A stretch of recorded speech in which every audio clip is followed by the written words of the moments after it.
قلب کے عجائبات کا بیان۔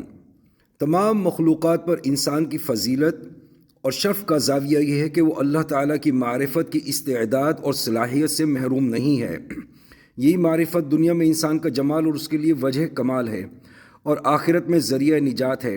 معرفت کی صلاحیت اور استعداد قلب کی عطا کی گئی ہے، اعضاء اور جوارح کو نہیں۔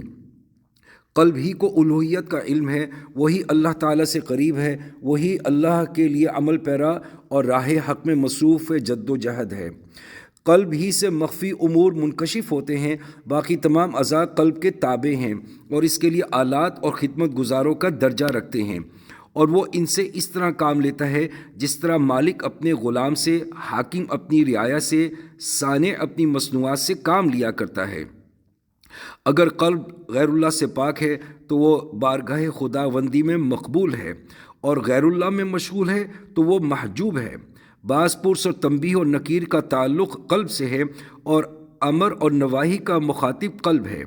یہی قلب الہی کی سعادت سے بہرہ اندوز ہوتا ہے، اور یہی احکام الہی سے روح گردانی پر عتاب کا مستحق قرار دیا جاتا ہے۔ قلب کی فلاح تزکیہ اور صفا پر موقوف ہے۔ قلب معصیت کی آلائشوں سے آلودہ ہو تو ہر سعادت سے محروم اور ہر شقاوت کا مستحق ہے۔ اللہ تعالیٰ کا حقیقی اطاعت قلب کا عمل ہے، اعضاء کی عبادت اس عمل کا مظہر ہے۔ معصیت میں بھی قلب کا فعل ہے، اعضاء کی سرکشی اور تمرد، فواحش کا ارتکاب، یہ سب اس فعل کا رد عمل ہیں۔ قلب کے اجالے سے اعضاء کے محاسن اور اس کی تاریکی سے اعضاء کے قباح ظاہر ہوتے ہیں۔ برتن میں سے وہی چیز چھلکتی ہے جو اس میں ہوتی ہے۔ دل کا حال یہ کہ اگر انسان اس کی معرفت حاصل کر لے تو وہ اپنے نفس کی معرفت حاصل کر لیتا ہے، اور اس سے جاہل رہے تو اپنے نفس سے جاہل رہتا ہے، اور نفس کی جہالت اللہ تعالیٰ کی معرفت میں رکاوٹ بنتی ہے۔ اس لیے کہ جو شخص اپنے نفس کو نہیں پہچان سکتا وہ غیر نفس دوسرے کو کیسے پہچانے گا؟ اکثر لوگ اپنے دلوں اور نفسوں سے ناواقف ہیں، ان کے اور باری تعالیٰ کے درمیان حجاب حائل رہتا ہے۔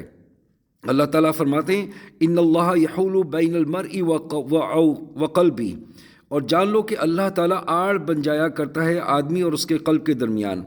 اللہ تعالیٰ کے حائل ہونے سے مراد یہ ہے کہ کسی شخص کے قلب کو اپنی ذات کے مشاہدے، مراقبے اور اپنی صفات کی معرفت سے روک دے، اور اسے یہ علم نہ ہونے دے کہ وہ باری تعالیٰ کی دو انگلیوں کے درمیان کس طرح سے منقلب رہتا ہے، اور یہ کہ کبھی اس کا میلان اسفل السافلین کی طرف ہوتا ہے اور اس تعلق سے شیطان اس کی توجہ کا مرکز بن جاتا ہے، اور کبھی اس کی طبیعت اعلیٰ علیین کی طرف مائل رہتی ہے اور عالم ملائکہ تک عروج کر جاتا ہے۔